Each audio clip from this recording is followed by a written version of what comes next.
Assalamualaikum warahmatullahi wabarakatuh. Perkenalkan, nama saya Siti Aisyah dari program studi S1 Informatika tahun 2020 dengan NPM 20552011110038. Jadi, di sini saya akan mereview materi dari pertemuan pertama sampai pertemuan 14 mata kuliah Network Security.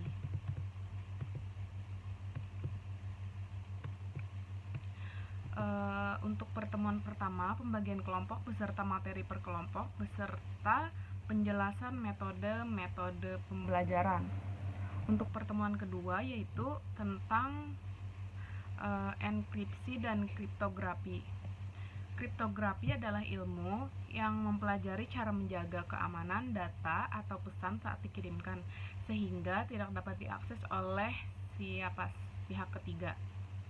Tujuan utama kriptografi adalah menjaga kerahasiaan dan autentikasi pesan.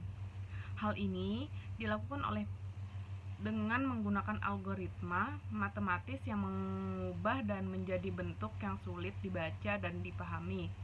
Dalam kriptografi terdapat 4 komponen utama. Pertama, plain text adalah pesan yang dapat dibaca sebelum dienkripsi. Kedua, ciphertext adalah pesan hasil enkripsi yang tidak dapat dibaca tanpa melakukan deskripsi. Yang ketiga, key adalah kunci yang digunakan dalam proses enkripsi dan deskripsi.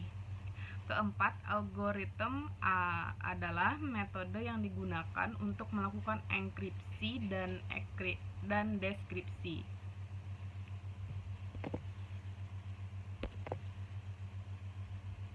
Enkripsi adalah proses penting dalam kriptografi yang mengubah pesan asli atau plain text menjadi kode-kode yang tidak dapat dimengerti. Untuk mengubah plain text menjadi ciphertext diperlakukan algoritma yang dapat mengkodekan data yang diinginkan.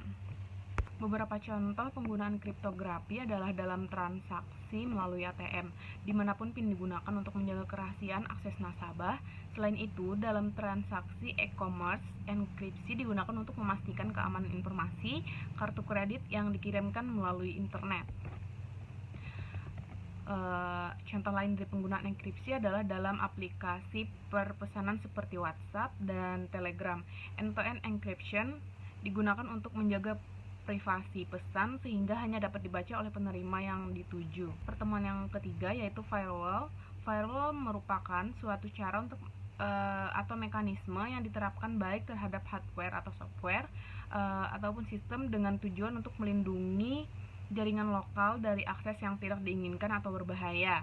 Firewall dapat berupa pembatas atau barrier yang memperlambat penyebaran bahaya seperti api dalam kebakaran.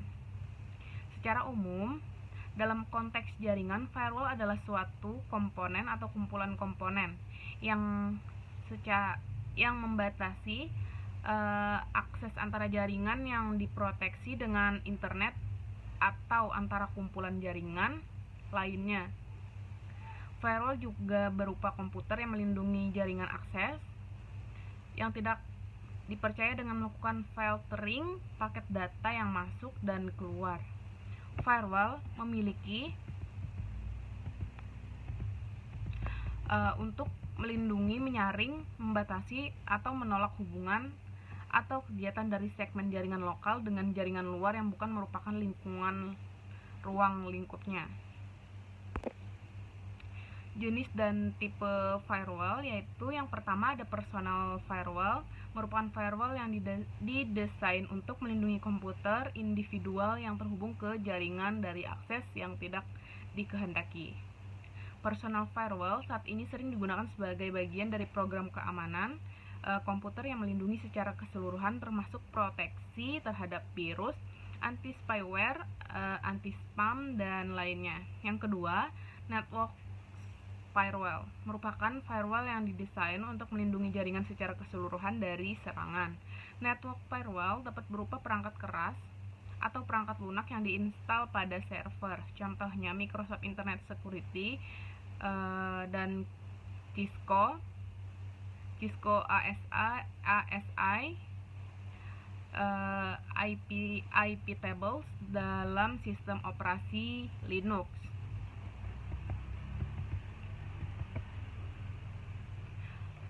Lanjut, tipe-tipe firewall yaitu yang pertama ada packet filtering router. Firewall ini memfilter paket data berdasarkan alamat dan pilihan yang telah ditentukan terhadap paket tersebut. Ia bekerja pada level protokol internet atau IP dan membuat keputusan berdasarkan kondisi paket untuk diteruskan atau ditolak. Yang kedua, ada circuit gateways. Firewall ini beroperasi pada layar transport pada jaringan dan mengotorisasi koneksi berdasarkan alamat. Circuit gateway adalah mencegah koneksi secara langsung atau antar jaringan dan mengatur hubungan TCP antar gateway dan pengguna lokal serta pengguna luar. Firewall ini biasanya digunakan ketika administrator mempercayai pengguna internalnya. Yang ketiga, ada application gateway, juga dikenal sebagai firewall berbasis proxy. Firewall ini berfungsi atau beroperasi pada level aplikasi dan dapat mempelajari informasi pada level data aplikasi. Filterisasi dilakukan berdasarkan data aplikasi seperti perintah-perintah FTP atau URL yang diakses melalui HTTP. Application gateway memecah model client server dan dapat dikonfigurasikan untuk mendukung beberapa aplikasi tertentu. Yang keempat, ada hybrid firewall, merupakan kombinasi dari beberapa jenis firewall. Hybrid firewall menggunakan elemen-elemen dari satu atau lebih jenis firewall. Biasanya digunakan untuk menambahkan layanan baru pada sistem firewall yang sudah ada. Lanjut, pertemuan keempat yaitu broken access control. Broken access control terjadi ketika seorang bisa mengakses sumber daya atau informasi pada aplikasi web tanpa izin atau bahkan melebihi izin yang seharusnya dimiliki. Ini terjadi karena mekanisme pengendalian akses pada aplikasi web tidak diimplementasikan dengan baik, sehingga ada celah keamanan yang bisa dimanfaatkan oleh penyerang untuk mendapatkan akses yang tidak sah. BAC pada aplikasi web biasanya terjadi karena ada beberapa faktor. Misalnya, yang pertama ada kesalahan pengaturan, yang kedua ada validasi input yang kurang, yang ketiga pengguna token atau sesi yang lemah. Cara kerjanya, kerentanan akses yang terputus adalah dengan memanfaatkan kelemahan dalam implementasi mekanisme pengendalian akses pada aplikasi web. Hal ini bisa terjadi karena kurangnya perhatian dari pengembang aplikasi web saat membuat dan mengimplementasikan mekanisme pengendalian akses atau kurangnya pemahaman tentang konsep keamanan aplikasi web. Untuk pertemuan kelima yaitu keamanan sistem operasi. Sistem operasi adalah komponen penting dalam pengelolaan perangkat lunak komputer dan mengatur penggunaan sumber daya perangkat keras, sehingga sistem operasi menyediakan layanan umum untuk aplikasi perangkat lunak dan memilih dua tugas utama. Tugas yang pertama, sistem operasi adalah mengelola semua sumber daya komputer. Ini berarti mengatur penggunaan CPU, memori atau disk, dan perangkat keras lainnya yang ada pada sistem komputer. Tugas yang kedua, sistem operasi adalah menyediakan layanan kepada pengguna. Layanan ini disebut system calls atau memudahkan pengguna dalam menggunakan dan mengamankan sumber daya sistem komputer. Sistem operasi Windows yang dikembangkan oleh Microsoft adalah salah satu sistem operasi yang paling populer di dunia. Dengan menggunakan Windows, Anda dapat melakukan berbagai tugas sehari-hari seperti browsing, mengirim email, mengedit foto, mendengarkan musik, dan bermain game. Windows juga sering digunakan di lingkungan perkantoran karena menyediakan perangkat lunak produktivitas seperti kalender, pengolahan data, dan spreadsheet. Lanjut, untuk keamanan sistem operasi sangat penting untuk melindungi sumber daya komputer dari pengguna tidak berwenang. Ini melibatkan langkah-langkah teknis, manajerial, legal, dan politis. Keamanan sistem operasi dibagi menjadi 3 aspek utama. Yang pertama ada keamanan eksternal, yang kedua keamanan antarmuka pengguna, dan yang ketiga keamanan internal. Beberapa gangguan keamanan yang mungkin terjadi pada sistem operasi termasuk virus, exploit, worm, spyware, adware, malware, Trojan horse, rootkit, spam, dan hoax. Gangguan ini dapat merusak sistem, mencuri informasi pribadi, dan menggunakan kinerja komputer. Untuk mengatasi gangguan keamanan, perlu diimplementasikan langkah-langkah perlindungan seperti menginstal perangkat lunak antivirus, memperbaharui sistem operasi dengan patch, keamanan terbaru, menjaga kebiasaan browsing yang aman, dan berhati-hati terhadap pesan atau tautan yang mencurigakan. Untuk pertemuan ke-6 ada sistem keamanan Linux. Sistem operasi GNU atau Linux dapat menghadapi beberapa jenis serangan keamanan. Berikut adalah beberapa serangan yang umum terjadi. Yang pertama ada serangan malware. Serangan ini melibatkan perangkat lunak berbahaya seperti virus, worm, trojan, ransomware, dan spyware. Perangkat lunak ini dapat merusak sistem operasi dan mengakses data yang secara tidak sah. Untuk yang kedua, serangan DDoS, Distributed Denial of Service.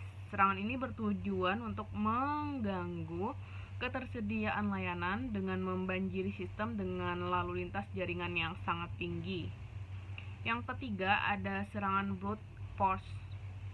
Serangan ini melibatkan upaya login berulang dengan menggunakan berbagai kombinasi username dan password untuk mendapatkan akses yang tidak sah ke sistem. Serangan buffer overflow. Serangan ini melibatkan pengisian buffer dengan data melampaui kapasitas yang ditentukan dan dapat menyebabkan kerusakan sistem atau pengembalian kontrol. Yang kelima ada serangan privilege escalation. Serangan ini dilakukan dengan tujuan meningkatkan hak akses pengguna terbatas menjadi hak akses yang lebih tinggi, sehingga pengguna dapat mengakses sumber daya atau melakukan tindakan yang seharusnya tidak diizinkan. Untuk melindungi sistem operasi Linux, Anda dapat mengambil langkah-langkah berikut. Yang pertama, selalu memperbaharui sistem operasi dengan pembaharuan keamanan terbaru. Yang kedua, aktifkan dan konfigurasikan firewall untuk membatasi akses masuk yang tidak sah. Yang ketiga, atur hak akses pengguna dalam bijaksana dan menggunakan password yang kuat. Yang keempat, nonaktifkan atau batasi layanan yang tidak diperlukan pada sistem. Yang kelima, pantau dan analisis log sistem secara berkala untuk mendeteksi aktivitas yang mencurigakan. Yang keenam, lakukan backup data secara rutin dan simpan di tempat yang aman.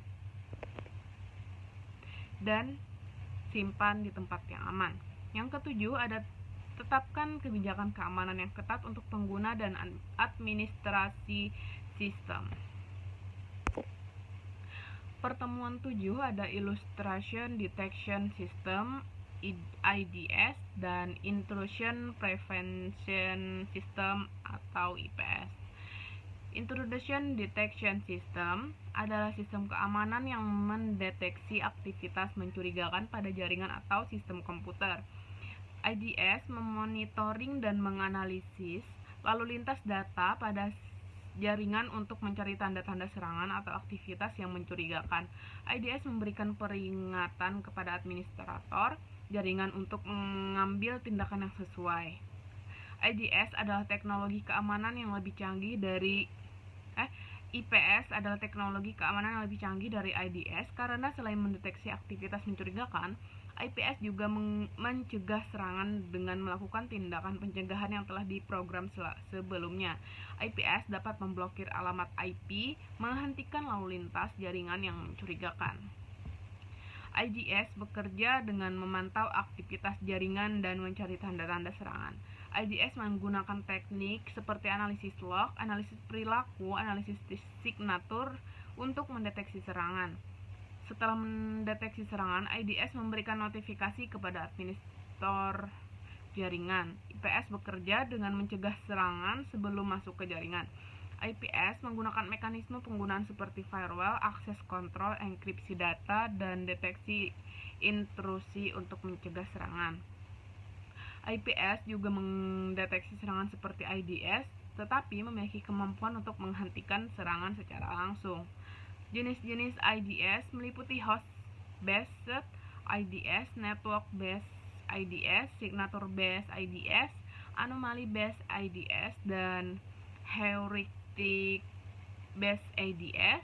Jenis-jenis IPS meliputi network based IPS, host based IPS, signature based IPS, anomaly based IPS, dan heuristic based IPS.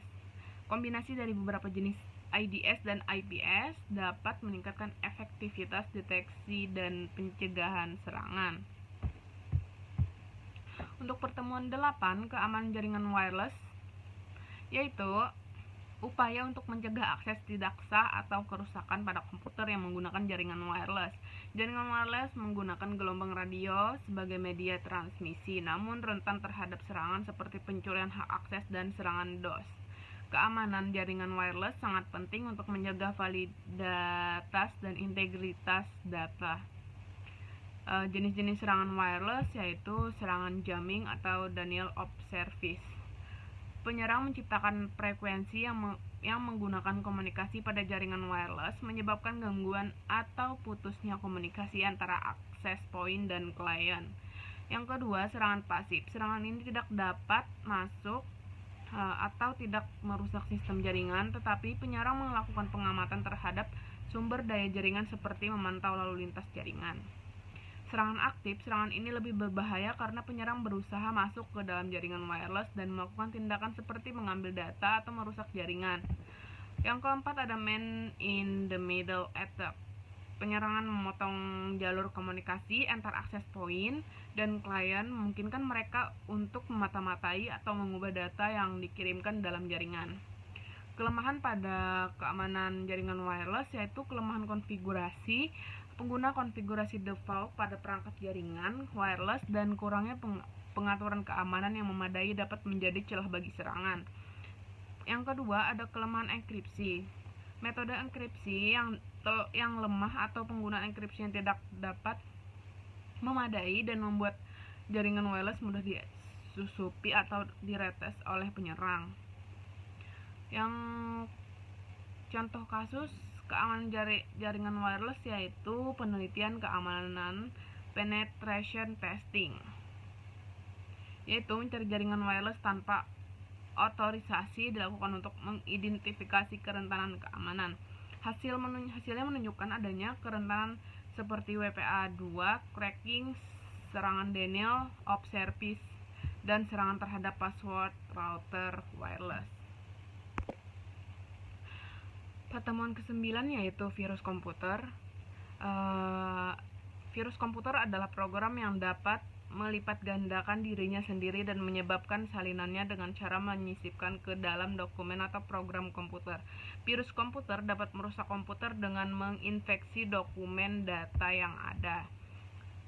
Malware adalah singkatan dari malicious software yang merupakan program berbahaya yang dikembangkan oleh pelaku kejahatan cyber. Tujuannya adalah mencuri data, merusak, dan menghapus komputer yang terinfeksi.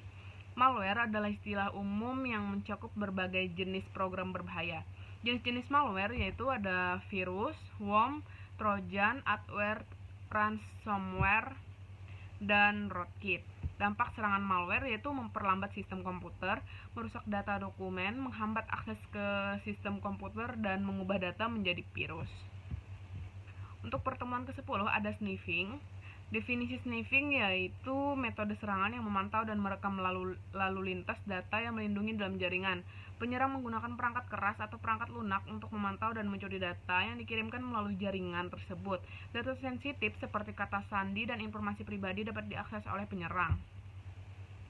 Definisi session hijacking. Session hijacking adalah serangan di mana penyerang mencoba mengambil alih sesi yang valid antara entitas dan berkomunikasi melalui jaringan. Penyerangan dapat menggunakan teknik seperti man in the middle atau pemalsuan cookie sesi atau mendapatkan akses tidak sah ke akun pengguna atau informasi sensitif. Yang ketiga ada ancaman dan dampak sniffing dan session hijacking terhadap keamanan privasi. Penyadapan data sensitif, penyusupan sesi, pelanggaran privasi pengguna, dampak reputasi dan kerugian keuangan. Untuk pertemuan ke-11 ada VPN yaitu Virtual Private Network adalah teknologi yang memungkinkan pengguna untuk terhubung ke jaringan pribadi secara aman melalui internet. Pengguna dapat mengakses jaringan pribadi dari jarak jauh dan mengirim dan menerima data melalui koneksi internet yang aman dan terenkripsi. Remote Secure Access adalah akses jarak jauh yang aman dan memungkinkan pengguna mengakses jaringan pribadi dari lokasi yang jauh seperti kantor atau rumah. Tujuannya adalah untuk bekerja dari jarak jauh tanpa harus berada di kantor secara fisik. Remote Secure Access dapat dilakukan dengan menggunakan VPN atau teknologi lainnya yang aman. Jenis-jenis VPN dan Remote Access ada VPN, Remote Access untuk terhubung ke jaringan perusahaan dari lokasi jauh. Clientless Remote Access yaitu akses dari perangkat seluler. Fungsi VPN dan Remote Access Secure. VPN digunakan untuk meningkatkan keamanan dan privasi pengguna internet dengan menyembunyikan alamat IP dan mengenkripsi data yang dilewatkan. Remote Secure Access digunakan untuk menghubungkan pengguna dari jarak jauh ke jaringan perusahaan dengan aman dan terenkripsi, memungkinkan akses ke server, database, dan aplikasi dari lokasi eksternal. Untuk pertemuan ke-12 yaitu Web Server and Mail Security. Pengertian dari Web Server Security dan Mail Server Security adalah serangkaian langkah dan praktik keamanan yang diterapkan untuk melindungi web server dari ancaman dan serangan yang dapat merusak atau mencuri data atau mengganggu ketersediaan layanan. Mail Server Security adalah upaya untuk melindungi mail server dari ancaman dan serangan yang dapat mempengaruhi integritas, kerahasiaan, dan ketersediaan email yang dikirim dan diterima oleh server tersebut. Ini melibatkan perlindungan terhadap spam, serangan phishing, malware, serta ancaman privasi dan keamanan email. Jenis-jenis ancaman keamanan web server dan mail server yaitu serangan distribution denial of service, yaitu membanjiri web server dengan lalu lintas internet yang tinggi untuk mengganggu ketersediaan layanan. Serangan SQL, yaitu memasukkan kode SQL berbahaya melalui input pengguna untuk mengakses dan memodifikasi basis data server. Serangan cross-site scripting, yaitu menyisipkan script berbahaya ke dalam situs web untuk mencuri informasi atau mengendalikan sesi pengguna. Serangan man in the middle, mencoba mengintersepsi dan memata-matai komunikasi antara pengguna dan web server.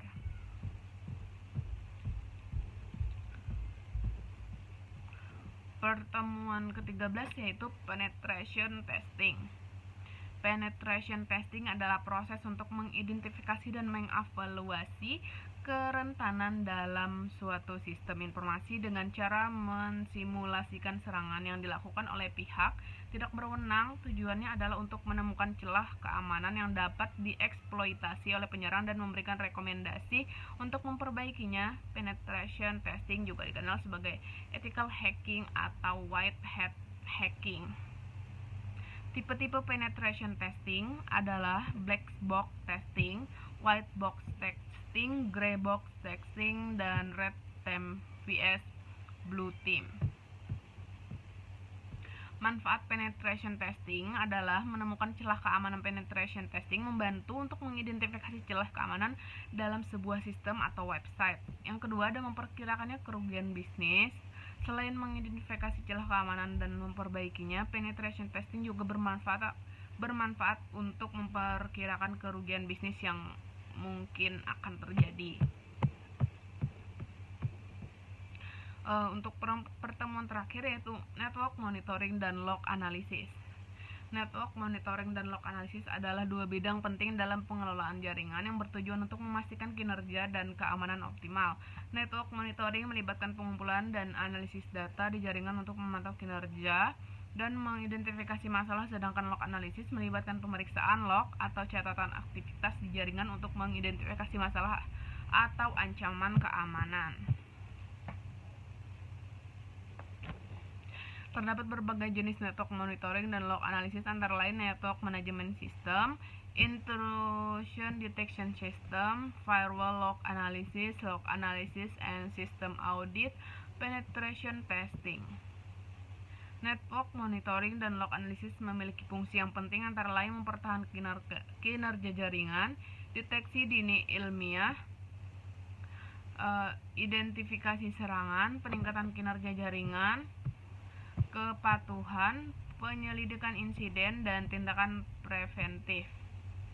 Dengan network monitoring dan log analysis, organisasi dapat mendapatkan beberapa manfaat, antara lain deteksi dini masalah jaringan, identifikasi serangan, peningkatan kinerja jaringan, kepatuhan, penyelidikan insiden, tindakan preventif.